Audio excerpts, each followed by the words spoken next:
Okay, everybody. I got another good one for you today. Joe over here at Hobby Pros. My low-tech, high-tech intro. Ta-da.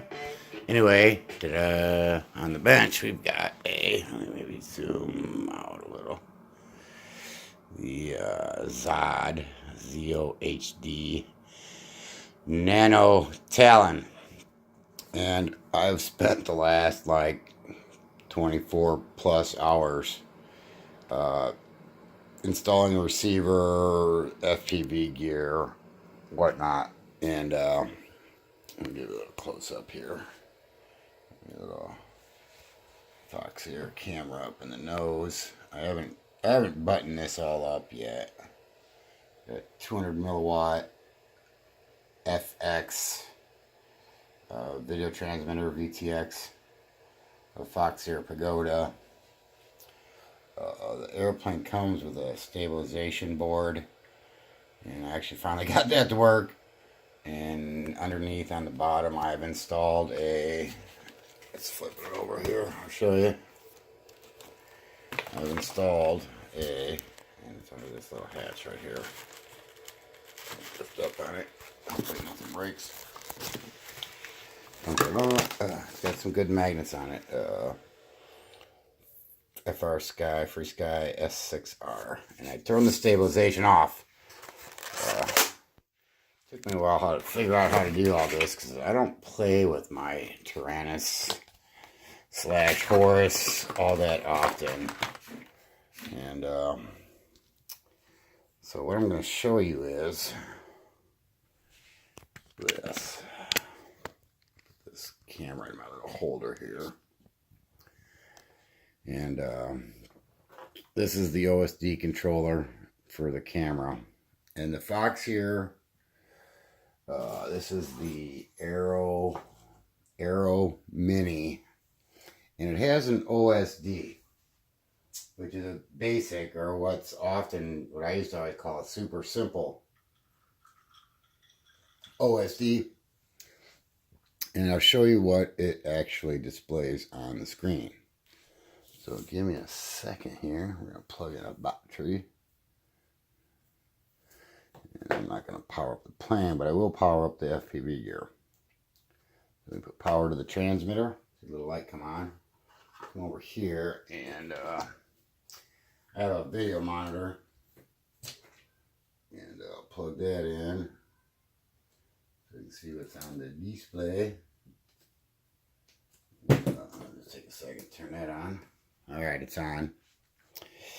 So if you look real close, down here on the video transmitter, there's a couple lights on. That's telling me what band and channel it's on. Over here, on my video display, there's a 5-inch monitor, diversity monitor. Pretty slick. Anyway, there's nothing, it's all white noise. Whatever you want to call it, static, snow, whatever it is. That is because there's a little button on here, and you have to hold it down for a little bit, a couple seconds. Green light comes on. Hold off for a second, and here we have the display. And you can see I have set up the OSD, and I'm already seeing something I don't like. But what you see here is it says it's the Talon. I've renamed it. It says it's 4.8 volts, which is not what it's supposed to be telling me. And it says it's been running for 27, 28, 29 seconds. So anyway, something is actually not right here. And that's because, okay, here's why. And it's not a big issue. I'm going to do this real quick and hopefully not shock myself or anything, which I don't think I will. If we do, it'll be great because it'll be live on YouTube, shocking myself. And this is the weird thing about it. And this is actually goes to explain something I wanted to talk about. That it was showing 4 point some volts and like 1S 4.6 or whatever it was showing just a minute ago. Well, now this is what bothered me at first, because it was showing what the camera voltage was getting. Now it's showing 1S 12.6, The thing is, it's not 1S. It's a 3-cell, so it should say 3S. Okay? And I think that's because it's stuck on stupid from the beginning when it was only showing 4.6 volts. And it bugged me the first time I hooked it up because I wasn't even sure what the video transmitter was putting out to the camera. So we're going to do a little experiment here. And I'm going to actually unplug the battery. Because this is what I'm pretty sure is going on. It's stuck on stupid. It thinks it's 1 cell, but it isn't reading the correct voltage. Okay. So my battery pack. So now I plug this back in and we get the same lights down here. And if I hold the little button, it's not transmitting. Okay. It's not actually transmitting. Going back to the white noise on my monitor screen. If I hold the little button here, it's probably hard to see, but there's a little button there. Now we got a green light. I can see my monitors starting to go through some stuff here. And now that I reset it, after I basically unplugged it, now it does say 3S 12.6.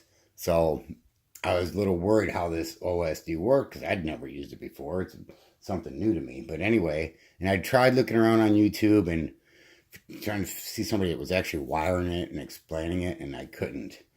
So here I am 24 hours later, and I actually have everything pretty much working on this plane. I got the stabilizer to work. I got the receiver to work. I had to do some adjusting back here. Whether I really had to do it or not, but I did pull all the screws out of the servo horns and recenter them. And I fiddled around forever because I don't play with my stupid Horus Tyrannus, whatever you want to call it, FR Sky radio. And the programming was kind of kicking my ass. So after watching a lot of videos, and like I said, over 24 hours later here, I actually have this thing where if I was to, I think I'm just going to solder this and put a piece of tape on it. It's not plug and play, but I want to be able to dismantle it kind of easy. But bottom line is, man, I've got it all working. So, happy days, right? All right. So, ZOHD Nano Talon. And I don't even know what power setting I have it on. It's not getting very hot, and I've had it plugged in here, for a couple minutes. So that's a good thing. There's a little air intake here that should put air straight on my transmitter. And I'm not going for distance. So we'll see how it works out. Anyway, Nano Talon. Working. Everything's working. The only thing I have left to do is solder that, and I need to set the fail-safe on the radio, so if for some reason I lose receiver connection to the transmitter, it'll automatically cut the throttle. I think that's the only thing I need to do, and set some rates, some 1 or 2 dual rates or whatever on it for the ailerons and elevators and rotor. Pretty sweet Nano Talon, man. YouTube, man. That's how we get it done. That's all I got. Nano Talon. See ya. Bye.